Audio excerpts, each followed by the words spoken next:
সকালবেলার মনোরম দৃশ্য, গ্রাম বাংলার প্রাকৃতিক সৌন্দর্য, শৈশবের স্মৃতি বিজড়িত এক সুন্দর সকাল। লাল শাপলার কত সুন্দর দৃশ্য,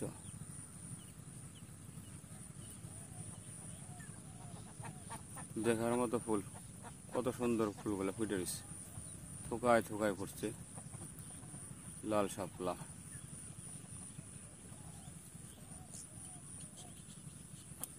আমার দেশের মাটি তোমার তরে রাখি মাথা,